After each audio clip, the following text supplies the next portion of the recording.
ओम इस उत्तर चरित्र के रुद्र ऋषि हैं, महासरस्वती देवता हैं, अनुष्टुप छंद हैं, भीमा शक्ति है, भ्रामरी बीज है, सूर्य तत्व है और सामवेद स्वरूप है।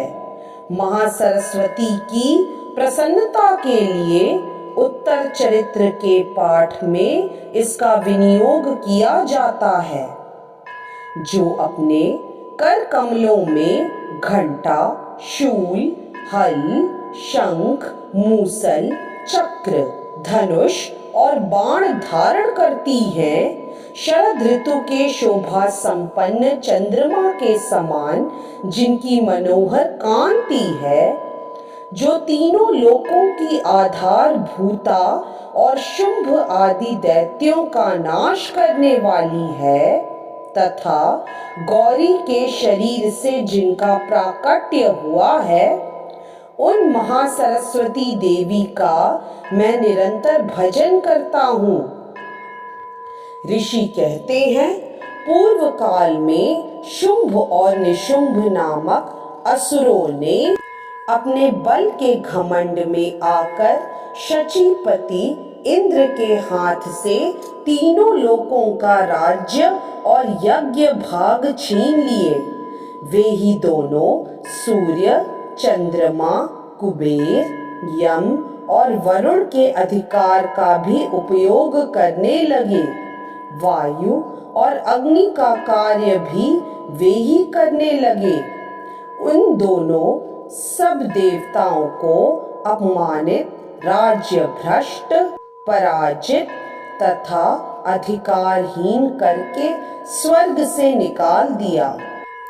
उन दोनों महान असुरों से तिरस्कृत देवताओं ने अपराजिता देवी का स्मरण किया और सोचा, जगदम्बा ने हम लोगों को वर दिया था कि आपत्ति काल में स्मरण करने पर मैं तुम्हारी सब आपत्तियों का तत्काल नाश कर दूंगी। यह विचार कर देवता गिरिराज हिमालय पर गए और वहां भगवती विष्णु माया की स्तुति करने लगे। देवता बोले, देवी को नमस्कार है, महादेवी शिवा को सर्वदा नमस्कार है, प्रकृति एवं भद्रा को प्रणाम है।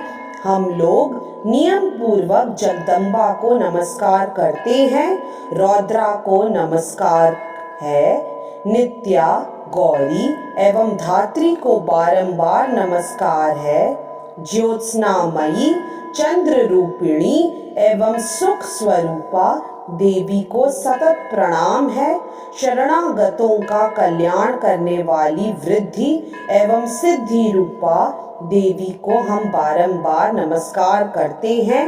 नैर्तृती राक्षसों की लक्ष्मी, राजाओं की लक्ष्मी तथा शर्वाणी शिव पत्नी स्वरूपा आप जगदम्बा को बार बार नमस्कार है।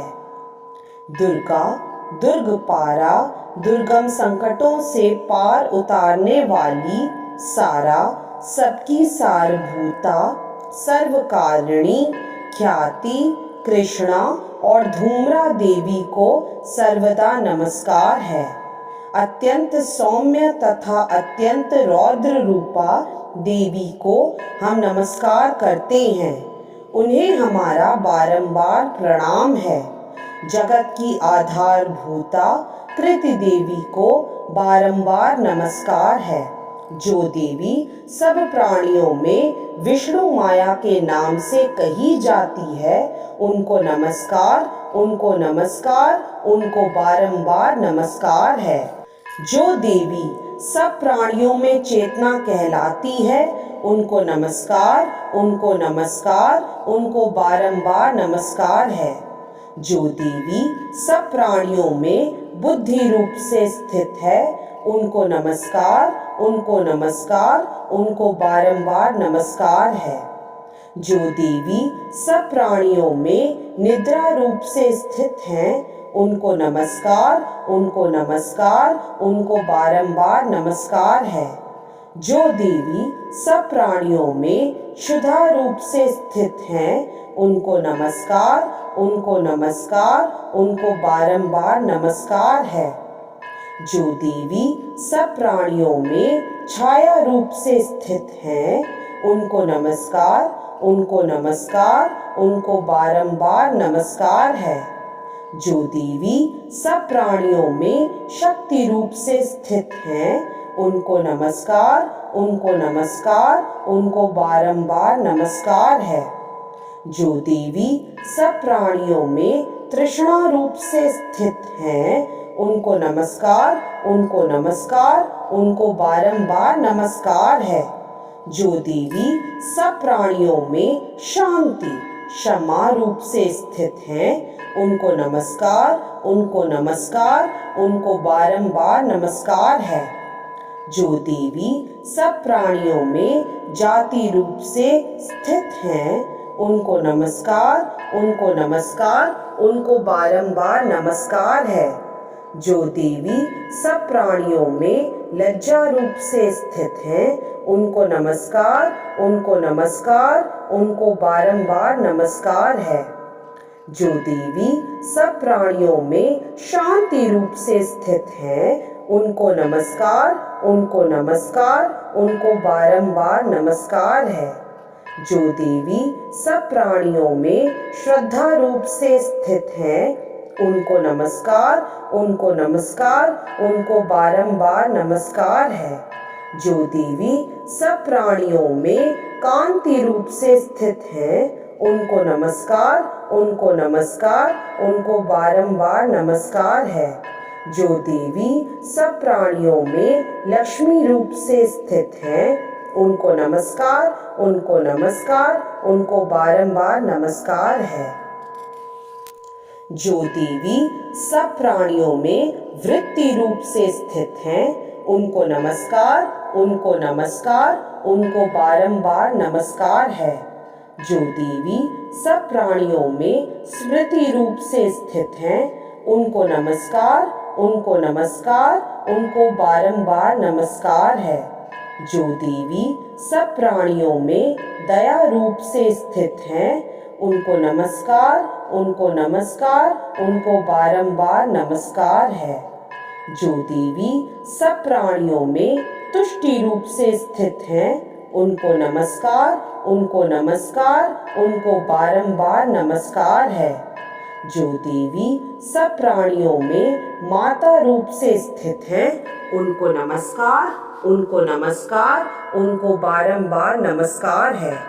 जो देवी सब प्राणियों में भ्रांति रूप से स्थित हैं, उनको नमस्कार, उनको नमस्कार, उनको बारंबार नमस्कार है। जो जीवों के इंद्रिय वर्ग की अधिष्ठात्री देवी एवं सब प्राणियों में सदा व्याप्त रहने वाली है, उन व्याप्ति देवी को बारंबार नमस्कार है।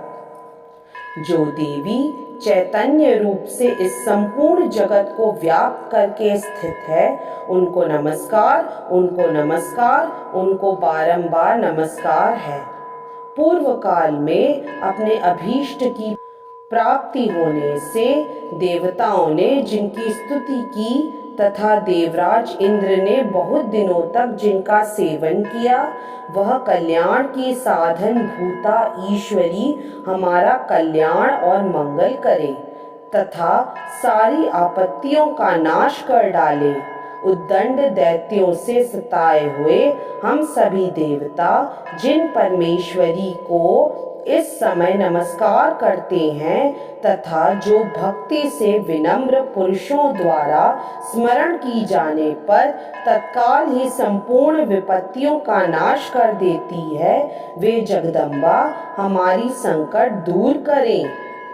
ऋषि कहते हैं, राजन, इस प्रकार जब देवता स्तुति कर रहे थे, उस समय पार्वती देवी गंगा जी के जल में स्नान करने के लिए वहां आईं। उन सुंदर भौहों वाली भगवती ने देवताओं से पूछा, आप लोग यहाँ किसकी स्तुति करते हैं? तब उन्हीं के शरीर कोश से प्रकट हुई शिवा देवी बोली, शुंभ दैत्य से तिरस्कृत और युद्ध में निशुंभ से पराजित हो यहाँ एकत्रित हुए ये समस्त देवता यह मेरी ही स्तुति कर रहे हैं।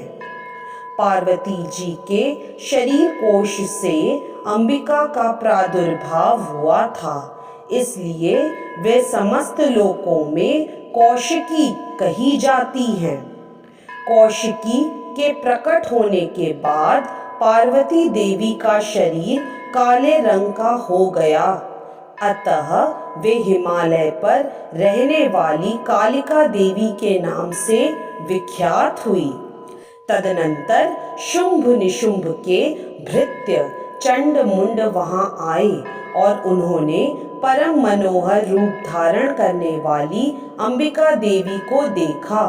फिर वे शुंभ के पास जाकर बोले, महाराज, एक अत्यंत मनोहर स्त्री है जो अपनी दिव्य कांति से हिमालय को प्रकाशित कर रही है। वैसा उत्तम रूप कहीं किसी ने भी नहीं देखा होगा। असुरेश्वर, पता लगाइए वह देवी कौन है और उसे ले लीजिए। स्त्रियों में तो वह रत्न है, उसका प्रत्येक अंग बहुत ही सुंदर है तथा वे अपने श्री अंगों की प्रभा से संपूर्ण दिशाओं में प्रकाश फैला रही है। दैत्यराज, अभी वह हिमालय पर ही मौजूद है, आप उसे देख सकते हैं। प्रभो, तीनों लोकों में मणि, हाथी और घोड़े आदि जितने भी रत्न हैं, वे सब इस समय आपके घर में शोभा पाते हैं। हाथियों में रत्नभूत ऐरावत या पारिजात का वृक्ष और यह उच्चैः श्रवा घोड़ा, यह सब आपने इंद्र से ले लिया है। हंसों से जुता हुआ यह विमान भी आपके आंगन में शोभा पाता है। यह रत्नभूत अद्भुत विमान जो पहले ब्रह्मा जी के पास था, अब आपके यहाँ लाया गया है। यह महापद्म नामक निधि आप कुबेर से छीन लाए हैं। समुद्र ने भी आपको किंजलकिनी नाम की माला भेंट की है, जो केसरों से सुशोभित है और जिसके कमल कभी कुम्हलाते नहीं हैं। सुवर्ण की वर्षा करने वाला वरुण का छत्र भी आपके घर में शोभा पाता है तथा यह श्रेष्ठ रथ जो पहले प्रजापति के अधिकार में था, अब आपके पास मौजूद है। दैत्येश्वर, मृत्यु की उत्क्रांतिदा नाम वाली शक्ति भी आपने छीन ली है तथा वरुण का पाश और समुद्र में होने वाले सब प्रकार के रत्न आपके भाई निशुंभ के अधिकार में हैं। अग्नि ने भी स्वतः शुद्ध किए हुए 2 वस्त्र आपकी सेवा में अर्पित किए हैं। दैत्यराज, इस प्रकार सभी रत्न आपने एकत्र कर लिए हैं। फिर जो यह स्त्रियों में रत्न रूप कल्याणमयी देवी है, इसे आप क्यों नहीं अपने अधिकार में कर लेते? ऋषि कहते हैं, चंडमुंड का यह वचन सुनकर शुंभ ने महादैत्य सुग्रीव को दूत बनाकर देवी के पास भेजा और कहा, तुम मेरी आज्ञा से उसके सामने ये बातें कहना और ऐसा उपाय करना जिससे प्रसन्न होकर वह शीघ्र ही यहाँ आ जाए। वह दूत पर्वत के अत्यंत रमणीय प्रदेश में जहाँ देवी मौजूद थी गया और मधुर वाणी में कोमल वचन बोला। दूत बोला, देवी, दैत्यराज शुंभ इस समय तीनों लोकों के परमेश्वर हैं। मैं उन्हीं का भेजा हुआ दूत हूँ और यहाँ तुम्हारे ही पास आया हूँ। उनकी आज्ञा सदा सब देवता एक स्वर से मानते हैं, कोई उसका उल्लंघन नहीं कर सकता। वे संपूर्ण देवताओं को परास्त कर चुके हैं उन्होंने तुम्हारे लिए जो संदेश दिया है उसे सुनो। संपूर्ण त्रिलोकी मेरे अधिकार में है। देवता भी मेरी आज्ञा के अधीन चलते हैं। संपूर्ण यज्ञों के भागों को मैं ही पृथक पृथक भोगता हूँ। तीनों लोकों में जितने श्रेष्ठ रत्न हैं वे सब मेरे अधिकार में है। देवराज इंद्र का वाहन ऐरावत जो हाथियों में रत्न के समान है मैंने छीन लिया है। क्षीर सागर का मंथन करने से जो अश्वरत्न उच्चैःश्रवा प्रकट हुआ था उसे देवताओं ने मेरे पैरों पर पड़कर समर्पित किया है। सुंदरी, उनके सिवा और भी जितने रत्नभूत पदार्थ देवताओं, गंधर्वों और नागों के पास थे वे सब मेरे ही पास आ गए हैं। देवी, हम लोग तुम्हें संसार की स्त्रियों में रत्न मानते हैं, अतः तुम हमारे पास आ जाओ, क्योंकि रत्नों का उपभोग करने वाले हम ही हैं।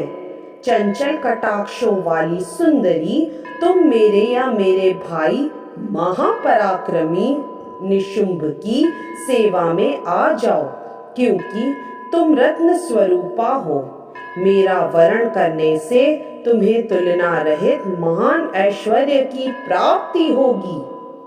अपनी बुद्धि से यह विचार कर तुम मेरी पत्नी बन जाओ।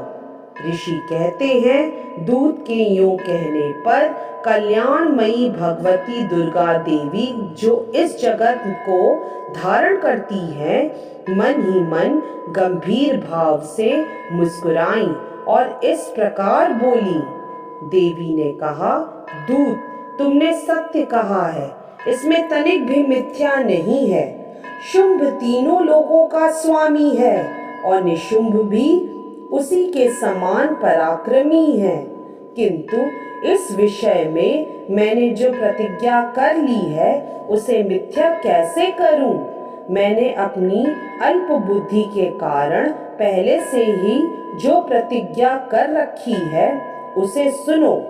जो मुझे संग्राम में जीत लेगा, जो मेरे अभिमान को चूर्ण कर देगा तथा संसार में जो मेरे समान बलवान होगा वही मेरा स्वामी होगा। इसलिए शुंभ अथवा महादैत्य निशुंभ स्वयं ही यहाँ पधारे और मुझे जीतकर शीघ्र ही मेरा पाणी ग्रहण कर ले।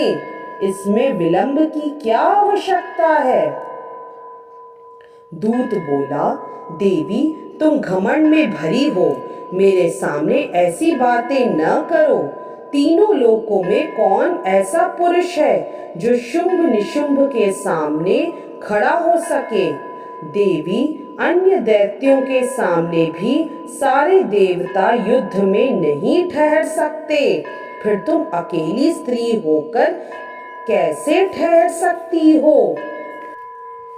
जिन शुंभ आदि दैत्यों के सामने इंद्र आदि सब देवता भी युद्ध में खड़े नहीं हुए, उनके सामने तुम स्त्री होकर कैसे जाओगी? इसलिए तुम मेरे ही कहने से शुंभ निशुंभ के पास चली जाओ। ऐसा करने से तुम्हारे गौरव की रक्षा होगी, अन्यथा जब वे केश पकड़कर घसीटेंगे तब तुम्हें अपनी प्रतिष्ठा खोकर जाना पड़ेगा। देवी ने कहा, तुम्हारा कहना ठीक है। शुंभ बलवान है और निशुंभ भी बड़े पराक्रमी हैं, किंतु क्या करूं? मैंने पहले बिना सोचे समझे प्रतिज्ञा कर ली है, अतः अब तुम जाओ। मैंने तुमसे जो कुछ कहा है वह सब दैत्यराज से आदर पूर्वक कहना, फिर वे जो उचित जान पड़े करें। इस प्रकार श्री मार्कंडेय पुराण में सावर्णिक मनवंतर की कथा के अंतर्गत देवी महात्म्य में देवी दूत संवाद नामक 5वां अध्याय पूरा हुआ। जय माता दी।